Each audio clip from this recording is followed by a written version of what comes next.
एक तो ये है कि रेट हाइक साइकिल इंडिया में तो सर्टनली पॉज हो गया है, बिकॉज इन्फ्लेशन गिरते जा रहा है। WPI नेगेटिव हो गया है। आप यदि देखेंगे 1.5 साल पहले अपना WPI 16.47% पे पीक हुआ था। Today we are at -90 basis point। Okay, so we have seen significant drop in WPI, CPI में भी करेक्शन हो गया है। तो इंडिया में रेट सेंसिटिव स्टॉक्स ऑलरेडी जो है रैली करने स्टार्ट कर गए इन एंटिसिपेशन ऑफ दैट। देखिए, एक तो पहले मैं ये बताऊंगा कि स्मॉल कैप जो फंड्स हैं वो जनरली जो है बिलो 13,000 करोड़ मार्केट कैप से 100 करोड़ मार्केट कैप कुछ भी इसमें हो सकता है, जिसकी कंपनियां वो सेलेक्ट करते हैं। तो इसमें इंडिया में ऑलमोस्ट क्लोजर टू 6,000 कंपनीज है। इसलिए पोर्टफोलियो बहुत ही वेरिड हो सकता है सब फंड मैनेजर का। तो how to choose is always a very tricky and very tough question. Investor को ना डिसिप्लिन रहना चाहिए rather than timing the market. Discipline, क्योंकि देखिए कोई भी जो है, देखिए मैं भी, हमने भी इतने साल बाजार में बिता लिए हैं, परंतु मैं ये बोलूंगा कि कोई ये नहीं बता सकता कि बाजार कब टॉप होगा और कब बॉटम होगा। राइट? तो what is in our hand is our emotion. Right? जो हम नॉलेज की बहुत बात करते हैं पर बिहेवियर की बात नहीं करते हैं। Behaviour is more important in creating wealth rather than knowledge. Small cap fund उनको लेना चाहिए जिसकी रिस्क प्रोफाइल थोड़ा और ज्यादा है। Right? Those like who wants to take 20 years 30 years investment horizon, तो स्मॉल कैप उनके लिए बहुत अच्छा है जो बहुत रिस्क लेना चाहते हैं। पर जैसे मैंने कहा कि आप फर्स्ट टाइम आ रहे हैं, यू डोंट अंडरस्टैंड मार्केट के डायनेमिक्स, तो मल्टी कैप एक बहुत plain vanilla solution oriented fund है कि आपको best of all three you get in a single product. Actually देखिए, still I am a learner in the market because market always teaches us every day new thing. देखिए, मैंने इतने साल के experience से यही सीखा है कि expect the unexpected. That is what the market is all about.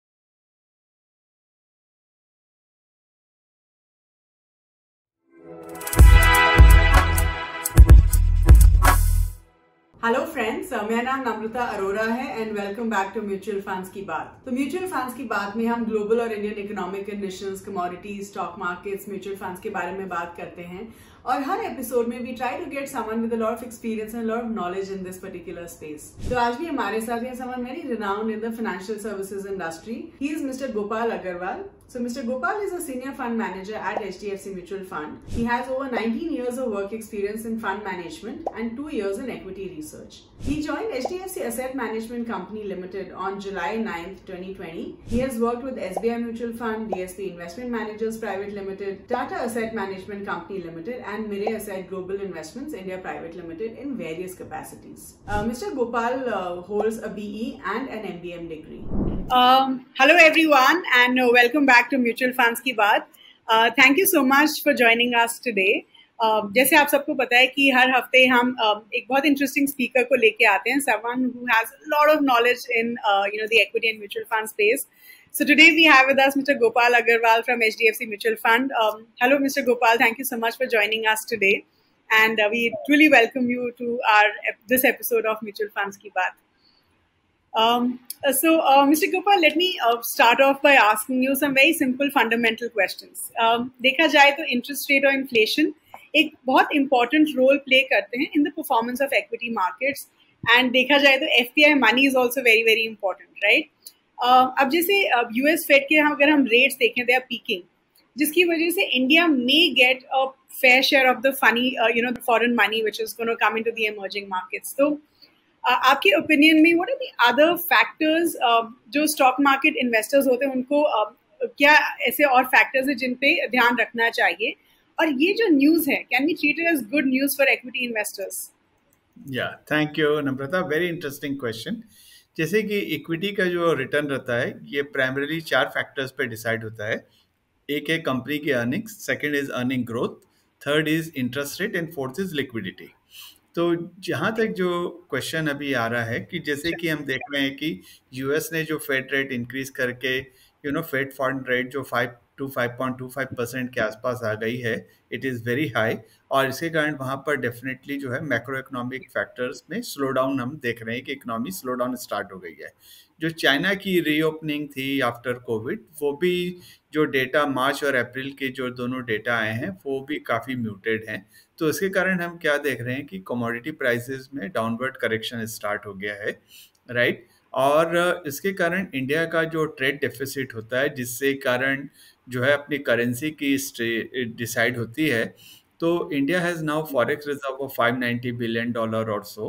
Trade deficit ये जो अप्रैल का आया है बहुत ही कंफर्टेबल हो गया है। तो अब अपने यहाँ पे जो करेंसी डेप्रिसिएशन का जो रिस्क था वो ख़त्म जैसा हो गया है, राइट। और दूसरी बात, जब फेड यदि रेट हाइक साइकिल के एंड पे है, तो जो डॉलर की जो स्ट्रेंथ होती है, जब when you raise a rate generally जो करेंसी अप्रिशिएट्स, राइट। सो अब फेड फंड जैसे US fed fund rate already 5.25% पे है, सो देर इज अ पॉसिबिलिटी कि एक रेट हाइक होगा या नहीं होगा, राइट। तो अब डॉलर पे मेजर स्ट्रेंथ की जगह नहीं है, तो उसके कारण Yeah. तो आप दो फैक्टर साथ साथ देख रहे हैं। एक तरफ अपनी रुपी लिक्विडिटी इंप्रूव हो रही है, राइट, इन्फ्लेशन मॉडरेट हो रहा है, राइट, ट्रेड डेफिसिट कंट्रोल पे आ गया, और साथ साथ यूएस के रेट हाइक की पॉसिबिलिटी रिड्यूस होते जा रही है। तो उसके कारण हम देख रहे हैं कि एफआईआई के लिए ये बहुत आइडियल लेवल है कि इमर्जिंग मार्केट में इन्वेस्ट करे। और इमर्जिंग मार्केट जो इंडिया है वो काफ़ी इंसुलेटेड है। नम्रता, मैं एक मिनट और लूंगा टू डिस्क्राइब दिस। यदि आप ईएम बास्केट देखते हैं तो ब्राज़ील जो है वो आपका कमोडिटी ड्रिवन है, राइट। ताइवान है, कोरिया है, वो ग्लोबल ग्रोथ सेमीकंडक्टर रिलेटेड है। तो यदि यूएस में ग्रोथ स्लो डाउन हो रही है तो वो मार्केट भी इम्पैक्ट होगा। और चाइना में डेफिनेटली एफआईआई ने लास्ट कपल ऑफ इयर्स में जो उनका एक्सपीरियंस रहा है वो उतना सेटिस्फैक्टरी नहीं रहा है। तो ये सिनेरियो में यदि आप देखेंगे holistically, India augurs well actually. Fair enough. So we are bound to benefit out of this. Certainly. Okay. Sure. So अगर हम हमारे जो की benchmark indices देखें, they rallied on Monday, right? And to a fresh calendar year high, जहाँ पे investors ने जो है काफी they were very happy क्योंकि जो CPI inflation है that was at an 18-month low of 4.7% in the month of April. तो आपकी opinion में ये जो रेट सेंसिटिव सेक्टर्स हैं जैसे कि बैंकिंग हो गया, इंफ्रास्ट्रक्चर हो गया, इनके ऊपर क्या असर पड़ सकता है? एंड ऑल्सो अगर देखा जाए तो आरबीआई ने लास्ट राउंड में जो है इंटरेस्ट रेट्स को नहीं बढ़ाया था, so is it fair to say कि अब इंटरेस्ट रेट्स नीचे जाने वाले हैं? यस, देखिए, एक तो ये है कि रेट हाइक साइकिल इंडिया में तो सर्टनली पॉज हो गया है, बिकॉज इन्फ्लेशन गिरते जा रहा है, WPI नेगेटिव हो गया है। आप यदि देखेंगे 1.5 साल पहले अपना WPI 16.47% पे पीक हुआ था, today we are at -90 basis point. Okay, so we have seen significant drop in WPI, CPI में भी करेक्शन हो गया है। तो इंडिया में रेट सेंसिटिव स्टॉक्स ऑलरेडी जो है रैली करने स्टार्ट कर गए इन एंटिसिपेशन ऑफ दैट। इसके साथ साथ क्या हो रहा है कि इनपुट प्राइसेस जो हो रही है ना, सब मॉडरेट हो रही है। यदि आप कॉपर लेंगे, एल्यूमिनियम लेंगे, स्टील लेते हैं, रबर लेंगे या केमिकल प्राइसेस लेंगे, सब जो है करेक्ट मॉडरेट हो रही है। तो इसी कारण जो है कंपनी की प्रॉफिटेबिलिटी इंप्रूव हो रही है। तो एक तो कंज्यूमर सेंट्रिक बिजनेसेस जो हायर इनपुट कॉस्ट से इम्पैक्टेड थे, दे आर बेनिफिटिंग। तो यदि आप मार्केट में देखेंगे अभी, तो generally automobiles are outperforming, right. You are seeing anything related with engineering, construction, capital good, defense, I mean those were capital intensive businesses and also heavy raw material to sales। तो उनमें margin profitability की possibility बढ़ने से वो out perform कर रहे हैं। और रेट साइकिल जैसे पीक होते जा रहा है, तो आप देख रहे हैं कि जो है high and real estate stock जो हैं वो भी आउट परफॉर्म कर रहे हैं। तो रेट सेंसिटिव्स के लिए बेटर पोजीशन है आज के डेट पे। और साथ साथ जो मैं कहूँगा कि जैसे कि इनपुट प्राइसेस गिर रहे हैं, तो यूजर इंडस्ट्री जो है, कमोडिटी यूजर इंडस्ट्री के लिए बेटर साइकिल स्टार्ट हो गया है। Okay, fair enough. So like I asked, is it fair to say कि अब इंटरेस्ट रेट्स यहाँ से नीचे जाएंगे? As an investor can I assume that? देखिए, इसमें क्लियरली क्या है कि अपने यहाँ इन्फ्लेशन तो सर्टेनली पीक हो गया, तो इंडिया स्पेसिफिकली पॉजिटिव पोजीशन पे है कि वो कभी भी रेट कट कर सकता है। परंतु मैं आपको एक टेक्निकल पॉइंट बताना चाहूँगा कि क्या हो रहा है कि आरबीआई जो है प्रो ग्रोथ है। Okay, Indian RBI is pro growth. तो हम लोग क्या कर रहे हैं कि हम लोग रेट को कम बढ़ाए हैं, हमने ये साइकिल में आप देखेंगे तो, और हमने करेंसी को ओपन किया है। तो our currency has depreciated, we are still at above 82 rupees to a dollar. यदि डॉलर इंडेक्स यदि 115 का 101 हो गया है तो हमने रैली बिल्कुल नहीं किया है। तो इसमें क्या होगा कि यदि फेड फर्दर हाइक नहीं करता है तो we are first to cut rate. क्योंकि क्या हो रहा है कि यदि फेड ने रेट बढ़ाया तो मैंने जैसे कहा कि अब यदि रेट यूएस बढ़ाता है तो उससे डॉलर स्ट्रांग होगा तो अपना करेंसी फिर डेप्रिशिएट होगा, right? So what happens if the Fed doesn't raise rate, then we are the first one to cut rate very fast because our inflation has come under control, our forex reserves are healthy. So net we will see rate cut, but it all depends on how fast or how soon US decide not to raise rate further. Okay. So Mr. Gopal, I think now let's talk a little bit about some categories of mutual funds. तो एक जो category है जो मुझे बहुत interesting लगती है, and I think काफी इन्वेस्टर्स उसमें अब इन्वेस्ट करते हैं, that is large and mid cap funds is a category. तो ये जो large and mid cap funds होते हैं, डू यू थिंक ये एक इन्वेस्टर के कोर पोर्टफोलियो का हिस्सा हो सकते हैं? क्योंकि is it safe to say कि जो large and mid cap funds होते हैं they are like the best of both worlds, large and mid caps? So give us your views on this. Sure. So certainly I feel this is a very good category of product. इसमें SEBI mandate के हिसाब से minimum 35% इस mid cap होता है, minimum 35% large cap रहेगा eight any given point of time, और remaining fund manager की फ्लेक्सिबिलिटी के हिसाब से उसको जहाँ कंफर्ट है दे ही कैन एलोकेट मनी। तो generally fund manager typically puts around 50% large cap, 35 to 40% mid cap, and around 8 to 10% small cap. So generally what happens, you get best of everything in the one product.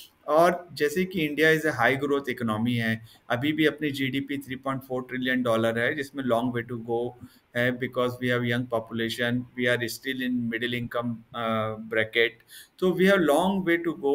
तो ये जो है आपको एक तरफ large cap की stability देता है और मिड कैप की ग्रोथ प्रोवाइड करता है।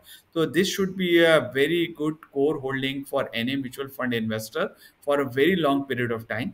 और इवन हमने ये ओवर लॉन्ग पीरियड देखा है कि ये फंड का जो परफॉर्मेंस है, इंडेक्स का जो परफॉर्मेंस है, it has done slightly better than क्योंकि जब भी हम कोर पोर्टफोलियो की बात करते हैं एज एन इन्वेस्टर, हमारे दिमाग में पहले large cap funds, flexi cap funds, multi cap funds, ये सब फंड्स के बारे में हम सोचते हैं, but I think large and mid cap funds as a category भी कंसिडर किया जा सकता है।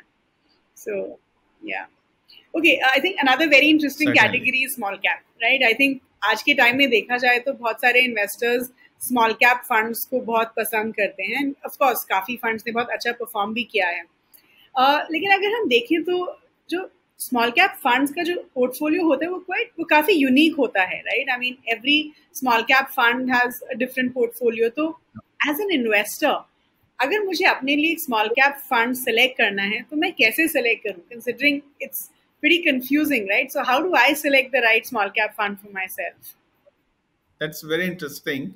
तो देखिए, एक तो पहले मैं ये बताऊंगा कि स्मॉल कैप जो फंड्स हैं वो जनरली जो है बिलो 13,000 करोड़ मार्केट कैप से 100 करोड़ मार्केट कैप कुछ भी इसमें हो सकता है, जिसकी कंपनियां वो सेलेक्ट करते हैं।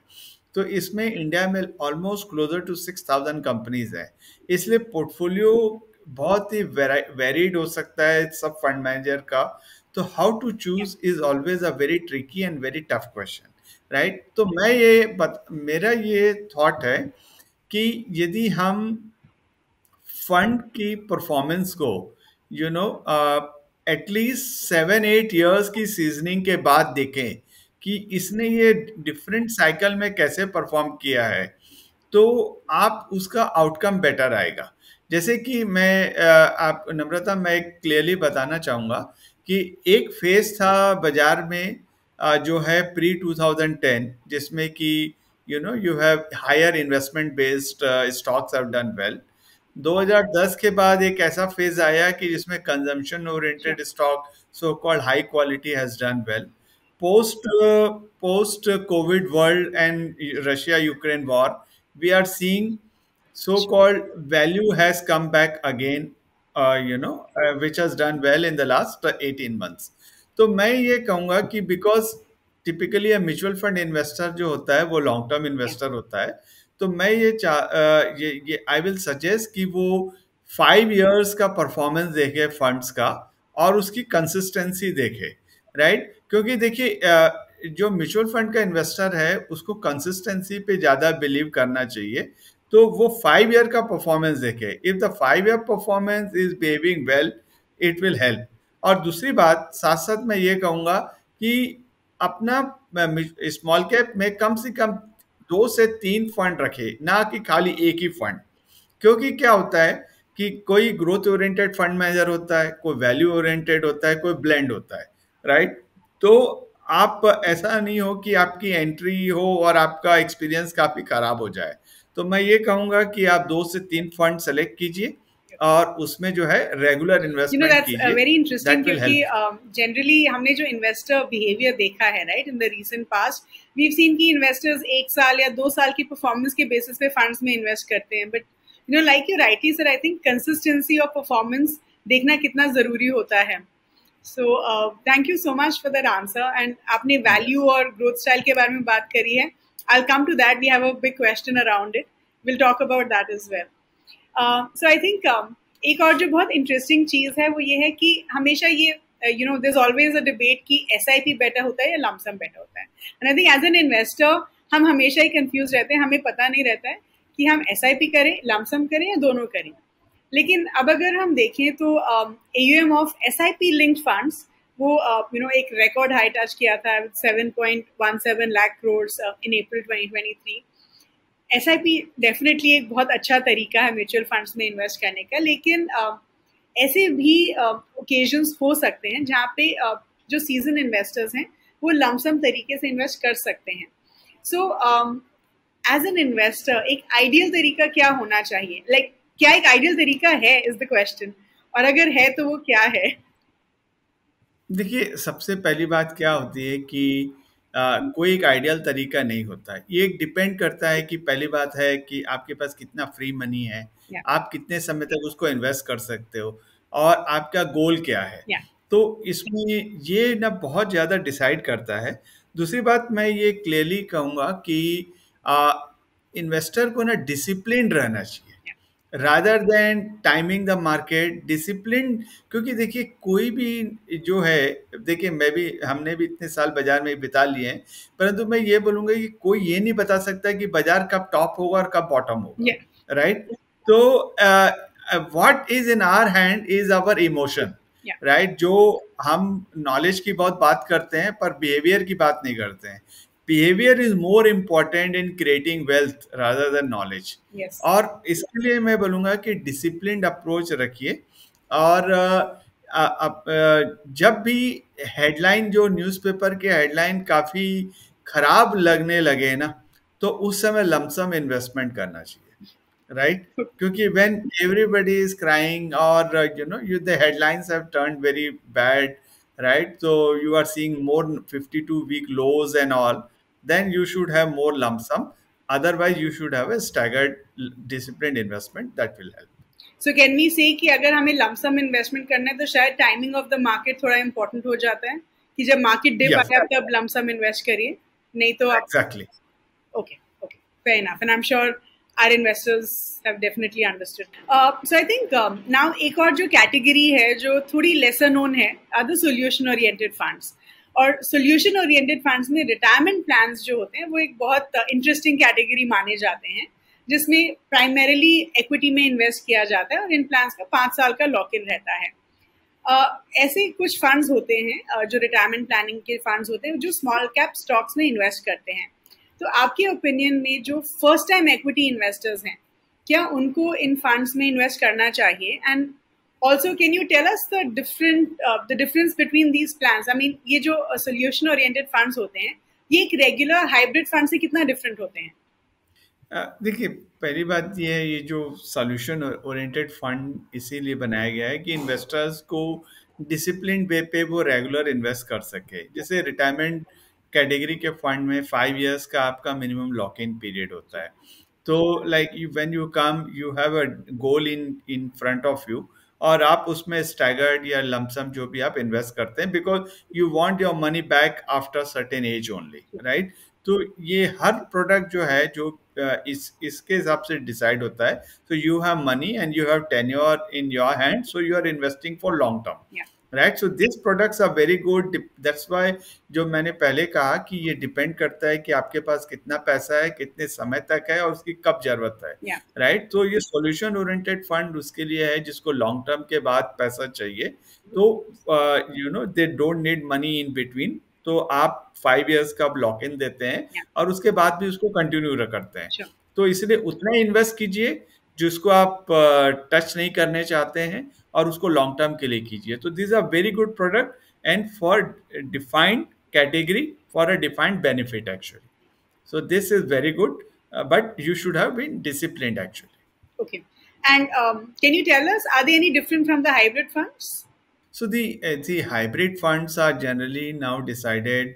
You have some portion of equities, you have certain portion of fixed income, and you have gold actually. We generally keep the three in between in the hybrid category, depending on the funds you choose. Generally, in a retirement saving plan, we generally invest in more small cap stock, so that you because our investment horizon is minimum 5 year lock in, so we it is more growth oriented for a long term period. Yeah, I mean, I think it's only fair to assess, right? कि अगर retirement आपका long term goal है, तो अगर lock in भी है तो ठीक है. Sure. That's an ideal way of That's okay. investing. Yeah. I think Yeah. अगर हम पिछले कुछ साल का ट्रेंड देखें तो BAF, the Balanced Advantage Funds, BAF ने काफी अच्छा किया है, especially during bearish markets. At the same time, we have seen कि काफी AMCs जो है balanced funds भी offer कर रहे हैं, right? Which some of these were earlier called balanced funds, जो हम balanced advantage funds की बात कर रहे हैं, and they have a very long history, including HDFC Mutual Fund. तो एक balanced advantage fund में और एक balanced fund में क्या different होता है? What's the difference between these two? And आपके important opinion में जो balanced advantage funds होते हैं, वो एक investor के portfolio में कितना importance रखते हैं? देखिए, जो बैलेंस एडवांटेज फंड में जनरली हम लोग जो है एक्विटीज का जो अलोकेशन है वो डिसाइड करते हैं monthly, right, based on earnings yield, bond yield या पी मल्टीपल ऑफ मार्केट। तो उसके हिसाब से रिस्क प्रोफाइल से हम उसके ऊपर डिफाइन करके we take a call, active call, कि कितना इक्विटी रखना है, कितना फिक्स इनकम रखना है। तो based on that we do it.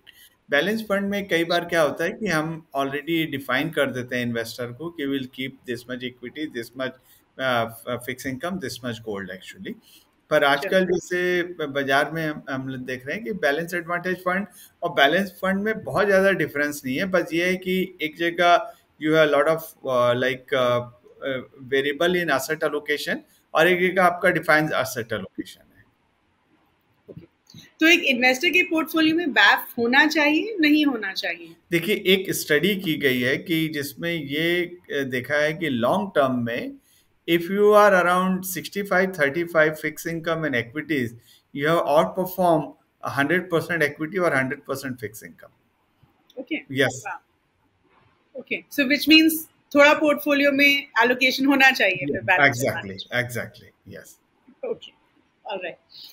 Coming back to the small cap question, जहाँ हमने ये डिस्कस किया था कि स्मॉल कैप जो है इन्वेस्टर्स के लिए काफ़ी टेम्पटिंग प्रोडक्ट है, एंड अगर हम 2021 जैसा साल देखें जो एक मिस्ड आउट अपॉर्चुनिटी है फॉर दोज इंडिविजुअल्स जिन्होंने स्मॉल कैप में नहीं इन्वेस्ट किया। अब जो काफ़ी इन्वेस्टर्स हैं जो स्मॉल कैप में इन्वेस्ट करना चाहते हैं लेकिन अब डरते हैं कि स्मॉल कैप फंड्स का परफॉर्मेंस कैसे होगा, राइट? तो आपके ओपिनियन में क्या हम फ्लेक्सी कैप फंड्स में इन्वेस्ट कर सकते हैं या फिर मल्टी कैप फंड्स में जिनका स्मॉल कैप में काफी अच्छा होल्डिंग है? देखिए नम्रता, मैं एकदम क्लियरली इन्वेस्टर्स को ये बताना चाहूँगा कि फ्लेक्सी कैप फंड का जो बेंचमार्क होता है वो NSE 500 होता है, जिसमें एज अच्छा। पर मार्केट कैप 78% लार्ज कैप रहता है बेंचमार्क में, और या 22% में आपका मिड एंड स्मॉल रहता है। तो आजकल क्या हो गया कि सब फंड मैनेजर को परफॉर्मेंस का प्रेशर है बेंचमार्क को बीट करने का। तो जो बेंचमार्क रहता है उसके आसपास ही फंड मैनेजर चलाते हैं। तो flexi cap fund generally speaking they are more prone towards large cap, last. Right. So this is very correct. Clearly. तो आपका भले कोई फंड मैनेजर 60% रखेगा, कोई 80% रखेगा, it is up to them, क्योंकि उसमें कोई फिक्स मैंडेट नहीं है। A fund manager can run even 100% large cap fund in flexi cap, right? So there is no mandatory blockage. So flexi cap fund correct. generally tilted towards the large cap side. Now multi cap fund एक नया category आया है, और ये मैं बोलूंगा कि ये सबसे आइडियल प्रोडक्ट है फर्स्ट टाइम एक्विटी इन्वेस्टर के लिए म्यूचुअल फंड में। इसमें क्या है कि आपका minimum 25% each in small cap, mid cap and large cap है at any given point of time. So आपको best of the three world एक सिंपल प्रोडक्ट में मिल जाता है। तो यदि आपके पास ये तीनों हैं तो आपका जो है स्टेबिलिटी भी है और आपकी लॉन्ग टर्म ग्रोथ भी है। तो ये प्लेन वैनिला प्रोडक्ट है for first time equity investor, जिसको आप best of all you will get in a single product actually. पर जैसे आपकी मैच्योरिटी लेवल बढ़ती है, आपकी मार्केट में रिस्क टेकिंग कैपेसिटी बढ़ती है, तो you can choose large and mid, then you can go to flexi cap. तो ये डिपेंड करता है, पर ये मल्टी कैप प्रोडक्ट मैं बोलूंगा ये फर्स्ट टाइम इन्वेस्टर के लिए बहुत आइडियल प्रोडक्ट है। लेकिन अगर मुझे मल्टी कैप भी सिलेक्ट करना है और मुझे स्मॉल कैप की तरफ थोड़ा ज्यादा एलोकेशन करना है, Sure. Then should I select a multi cap fund जिसमें जो लास्ट 25% है वो स्मॉल कैप में इन्वेस्टेड है? देखिए, मैं क्लियरली ये बोलूँगा कि स्मॉल कैप फंड उनको लेना चाहिए जिसकी रिस्क प्रोफाइल थोड़ा और ज़्यादा है, right. Those like who wants to take 20 years 30 years investment horizon, तो स्मॉल कैप उनके लिए बहुत अच्छा है जो बहुत रिस्क लेना चाहते हैं। पर जैसे मैंने कहा कि आप फर्स्ट टाइम आ रहे हैं, यू डोंट अंडरस्टैंड मार्केट के डायनेमिक्स, तो मल्टी कैप एक बहुत plain vanilla solution oriented fund है कि आपको best of all three you get in a single product actually. No, I think you right कि मतलब अगर आप फर्स्ट टाइम इन्वेस्ट हैं तो बहुत ज्यादा स्मॉल कैप में एलोकेशन क्यों करना है? करना है exactly, yes. Fair enough. Okay, now I think two categories of funds, एक तो वैल्यू फंड्स, एक कॉन्ट्रा फंड्स, राइट? ये दोनों काफी अलग स्ट्रैटेजी फॉलो करते हैं। इनमें क्या डिफरेंस होता है? Can you help us understand that? And आपके ओपिनियन में जो फर्स्ट टाइम इन्वेस्टर्स हैं क्या उनको इन फंड्स में इन्वेस्ट करना चाहिए? देखिए, वैल्यू फंड और कॉन्ट्रा फंड में काफ़ी डिफरेंस है। तो वैल्यू फंड में क्या होता है कि एज पर दी सेबी डेफिनेशन जो है कि मिनिमम 70% ऑफ द फंड जो है उस स्टॉक्स में जाएगा जिनका पी मल्टीपल निफ्टी 50 के ट्रेलिंग पी मल्टीपल से कम है। 30% फ्री होता है। तो ये वैल्यू कैटेगरी हो जाती है। कॉन्ट्रा फंड में क्या, फंड मैनेजर इंडिपेंडेंट है और इसमें कॉन्ट्रेरियन कॉल ले रहा है। तो सपोज वैल्यू चल रहा है, तो he can buy at one point of time, he will feel कि आज ग्रोथ स्टॉक चीप हो गए, he will take position in there. और लाइक whenever he think कि growth stock बहुत expensive हो गए हैं, he can take a contra call to buy in value stock, right? So ये contra fund means contrarian investing approach है, and it has generally worked over long period of time, क्योंकि generally कहा जाता है कि herd never beats the market, right?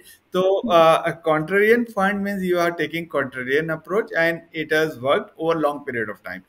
देखिए इसमें क्या होता है, कई फेज ऐसा आता है, जैसे हमने देखा 2013 से 2020 तक 8 साल का जो फेज था, वन वे एक ही स्टाइल चला।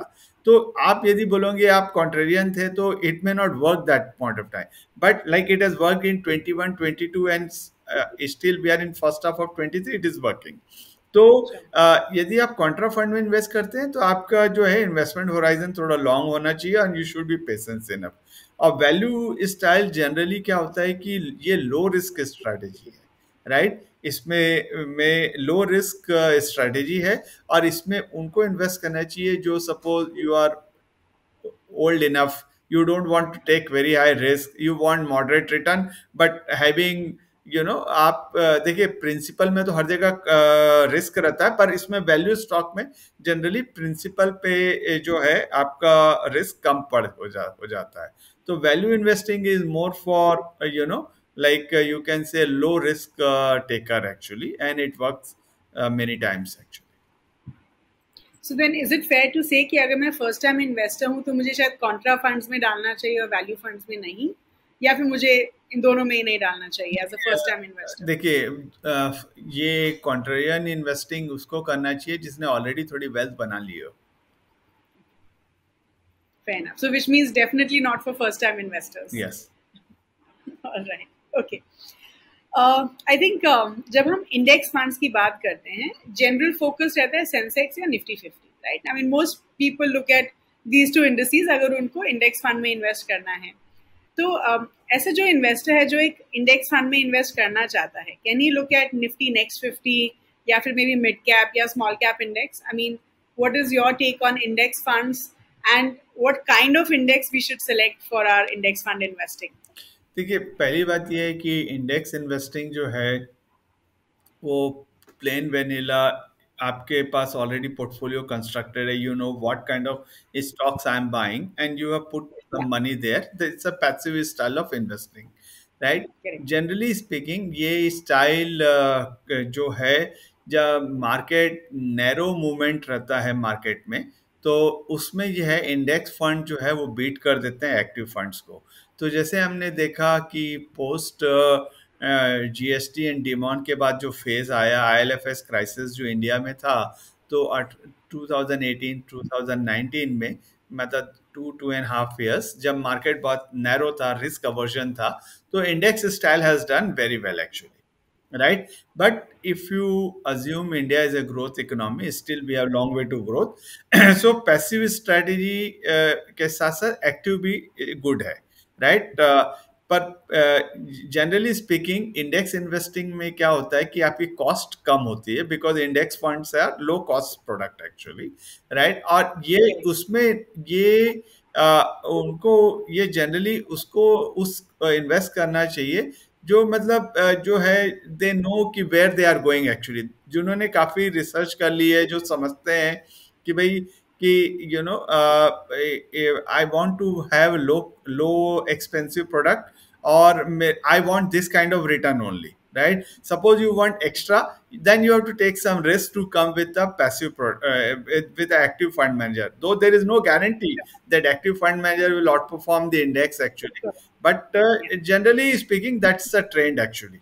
तो जैसे जैसे मार्केट मेच्योर होते जाता है नम्रता, तो it is very difficult to beat index actually, right? So passive strategy index investing will work when our GDP will become maybe closer to 7-8 trillion dollar, जहाँ पर जब इकोनॉमी मेच्योर हो जाती है तो इंडेक्स इन्वेस्टिंग ज्यादा हेल्प करती है, जो आप यूएसए में आज के डेट में देखते हैं आप। तो मिस्टर गोपाल, अभी आपने हमें वैल्यू फंड्स और कॉन्ट्रा फंड्स के बारे में बताया, बट आई थिंक एक और फंड जो बहुत सिमिलर है is the dividend yield fund, right? तो ये डिविडेंड यील्ड फंड्स जो हैं वो होते क्या हैं, और आपके ओपिनियन में जो डिविडेंड यील्ड फंड्स होते हैं, can they counter volatility in the stock market? क्या हम ये बोल सकते हैं कि जो डिविडेंड यील्ड स्ट्रैटेजी है वो वैल्यू स्ट्रैटेजी से बहुत सिमिलर है? या that's very good question Namrata.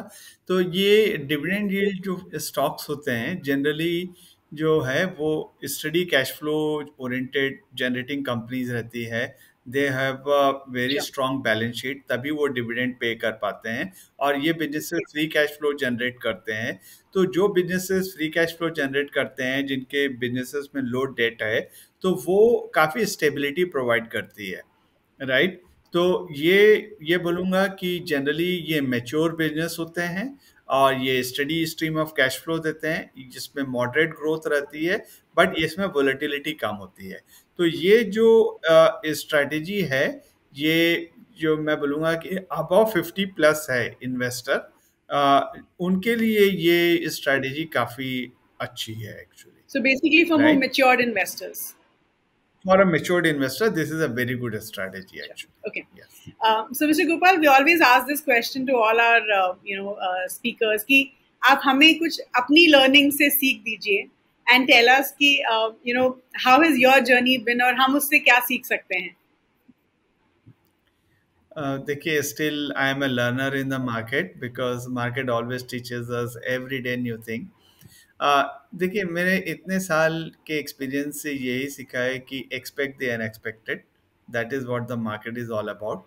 And market is a slave of earning growth, तो focus on earning growth, right, that is very important. और ये कहूँगा कि टेम्परामेंट बहुत इंपॉर्टेंट चीज़ है, राइट. जनरली क्या होता है कि इन्वेस्टर जो होता है वो मोमेंटम के साथ चलता है कि जहाँ पर अभी पैसा बन रहा है या उसके नेबर ने बना लिया है या जो सेक्टर लाइमलाइट में रहता है उसी में इन्वेस्ट करता है. तो मैं ये कहूँगा कि यदि आपकी डिसिप्लिन्ड अप्रोच लेंगे तो आपकी वेल्थ क्रिएट होगी, राइट. और आप स्पेकुलेशन करेंगे तो वो मतलब it will be a good time pass, but इसमें कभी वेल्थ नहीं बनेगी. तो be an investor, but if you want to have fun, keep some money for speculation. And I think, like you said, investor behavior एक बहुत important role play करता है, right? So, yes, exactly. Yeah. Okay. So I think the last question, any book recommendations for our first-time equity investors? No, One Upon Wall Street is a very good book to read, actually, right? Just to understand, and I will certainly suggest, though these days valuations people are ignoring, but read some book from Benjamin Graham on valuation for long-term investing. That will really help. Thank you so much, Mr. Gopal. It was wonderful talking to you. I'm sure हमारे investors को ये episode बहुत अच्छा लगा होगा. So thank you so much for your time, and we look forward to having you in future episodes as well. Thank you. Sure. Thank you. Good day. Good day. Wow, that was such a wonderful conversation with Mr. Gopal. I'm sure आप सबको बहुत कुछ सीखने के लिए मिला होगा, and I'm sure you guys are waiting for the next few episodes as well. तो क्विकली जो भी हमने पॉइंट्स डिस्कस किए वो मैं आपके लिए समराइज कर देती हूँ. तो सबसे पहले हमने ये डिस्कस किया कि come to look at it, जो हमारे की इंडस्ट्रीज हैं वो काफी रैली किए हैं to calendar to the calendar year highs, and जो इन्वेस्टर्स हैं वो काफी खुश हैं बिकॉज जो CPI इन्फ्लेशन है is at an 18-month low of 4.7% as of April 2023. तो इसका जो रेट सेंसिटिव सेक्टर है या स्टॉक्स है उस पर क्या असर पड़ेगा. तो मिस्टर गोपाल सेज कि अगर देखा जाए तो होलसेल प्राइस इंडेक्स अभी नेगेटिव चल रहा है और जो रेट सेंसिटिव स्टॉक्स हैं वो ऑलरेडी रैली कर रहे हैं बिकॉज ऑफ लो इन्फ्लेशन. फिर हमने ये भी डिस्कस किया कि जो large and mid cap funds होते हैं एज अ कैटेगरी, क्या वो अच्छे होते हैं फॉर एन इन्वेस्टर. तो मिस्टर गोपाल सेज कि जो large and mid cap funds होते हैं वो 35% of the total assets large cap stocks में डालते हैं, 35% मिड कैप स्टॉक्स में डालते हैं. तो ये जो फंड्स होते हैं ये ड्यूअल बेनिफिट प्रोवाइड करते हैं. ये आपको लार्ज कैप का स्टेबिलिटी प्रोवाइड करते हैं और मिड कैप का ग्रोथ प्रोवाइड करते हैं. Then we spoke a little bit about small cap funds कि जो स्मॉल कैप फंड्स होते हैं उनका पोर्टफोलियो काफी यूनिक होता है. तो एज एन इन्वेस्टर मैं अपने लिए स्मॉल कैप फंड कैसे पिक करूं. तो मिस्टर गोपाल सेज कि जो स्मॉल कैप फंड्स होते हैं उनका डेफिनेटली पोर्टफोलियो काफी यूनिक होता है. तो इसीलिए कम से कम 5 या 7 साल की परफॉर्मेंस एक स्मॉल कैप फंड की आपको स्टडी करनी चाहिए. और जो फंड्स जिन फंड्स ने कंसिस्टेंटली परफॉर्म किया है in this given time frame आप उनमें इन्वेस्ट कर सकते हैं. और आइडियली एक इन्वेस्टर के पोर्टफोलियो में 2 या 3 स्मॉल कैप फंड्स हो सकते हैं, because all the funds follow a different investment style like growth और वैल्यू. फिर हमने थोड़ा SIPs के बारे में डिस्कस किया एंड द फैक्ट कि SIPs are one of the best ways of investing in equity. लेकिन SIPs के अलावा अगर हमें लमसम इन्वेस्ट करना है तो हमें कब इन्वेस्ट करना चाहिए इन द लमसम फॉर्मेट. तो मिस्टर गोपाल सेज कि अगर स्टॉक मार्केट अभी क्रैश हुई है और आपके पास रेडी कैश अवेलेबल है तो आप डेफिनेटली लमसम इन्वेस्टमेंट कर सकते हैं. लेकिन इसका मतलब ये नहीं है कि आप अपनी SIPs को रोक देंगे, आपकी SIPs आपको कंटिन्यू करनी चाहिए. फिर हमने थोड़ा ये डिस्कस किया कि जो सोल्यूशन ओरिएंटेड फंड्स होते हैं जो एक बहुत हमारे एज इन्वेस्टर्स हमारे एक बहुत वाइटल गोल को अचीव करने की हमारी मदद करते हैं, फॉर एग्जांपल रिटायरमेंट, जिसमें 5 साल का लॉक इन रहता है। तो मिस्टर गोपाल सेज कि देखा जाए तो रिटायरमेंट एक लॉन्ग टर्म फाइनेंशियल गोल होता है। तो अगर सोल्यूशन ओरिएंटेड फंड्स में 5 साल का लॉक इन है भी तो उसमें आपको ज्यादा फर्क नहीं पड़ना चाहिए, क्योंकि ये जो लॉक इन होता है ये आपको लॉन्ग टर्म में इन्वेस्ट रहने की मदद करता है। And at the same time अगर हम सोल्यूशन ओरिएंटेड फंड्स में इन्वेस्ट कर रहे हैं तो डेफिनेटली हमें लॉन्ग टर्म के बारे में ही सोचना चाहिए। और अगर सोल्यूशन ओरिएंटेड फंड्स थोड़ा स्मॉल कैप की तरफ भी ज्यादा एलोकेशन कर रहे हैं तो we should not worry too much, क्योंकि स्मॉल कैप स्टॉक्स भी आपको लॉन्ग टर्म में अच्छा रिटर्न दे देंगे। Then we spoke about the fact कि ऐसे बहुत सारे इन्वेस्टर्स होते हैं जो स्मॉल कैप फंड्स में इन्वेस्ट करना चाहते हैं लेकिन वो डरते हैं। तो क्या ऐसे इन्वेस्टर्स फ्लेक्सी कैप या मल्टी कैप फंड्स में इन्वेस्ट कर सकते हैं जो फंड्स स्मॉल कैप में थोड़ा ज्यादा एलोकेट कर रहे हैं? तो मिस्टर गोपाल सेज कि अगर देखा जाए तो फ्लेक्सी कैप फंड्स में फ्लेक्सिबल एलोकेशन रहता है, कोई मैंडेटरी एलोकेशन नहीं है in terms of market cap. और जनरली जो फ्लेक्सी कैप फंड्स होते हैं उनमें ज्यादा लार्ज कैप का एलोकेशन रहता है। तो इसीलिए जो मल्टी कैप फंड्स होते हैं जिसमें मिनिमम 25% स्मॉल कैप स्टॉक्स होते हैं could be a good investment for first time investors जिनको small cap stocks में invest करना है। Then we spoke about investing in index funds and Mr. Gopal says कि अगर stock market का narrow movement है तो पैसिव फंड्स जो है एक्टिव फंड से बेटर रिटर्न्स देते हैं। और अगर देखा जाए तो इंडेक्स फंड्स जो है वो लो कॉस्ट प्रोडक्ट्स माने जाते हैं। तो एज एन इन्वेस्टर अगर आप खुश हैं कि आपको you are getting return similar to that of the market, then you can stay invested in passive funds. लेकिन अगर आप चाहते हैं कि आपकी रिटर्न्स जो हैं वो मार्केट से ज्यादा हों, then you have to invest in active funds. Then we asked Mr. Gopal about some of his learnings and Mr. Gopal says कि जब आप stock market में invest करते हैं तो expect the unexpected. काफी इन्वेस्टर्स जो होते हैं वो ऐसे सेक्टर्स में इन्वेस्ट करते हैं जो अभी लाइमलाइट में हैं, तो इसीलिए कभी भी स्पेकुलेशन में इंडल्ज नहीं करना चाहिए and you should stay invested in the equity market for long term to make your money. So that was about it in this particular episode. I'm sure आप सबको इस एपिसोड से बहुत सारी सीख मिली होगी and I hope आपने जो भी learnings लिए हैं वो जाके आप अपने इन्वेस्टमेंट में you'll implement the same. So thank you so much for watching and please do like this video, share it with everyone and do subscribe to the Grow Mutual Fund channel. I'll see you guys next week. Thank you.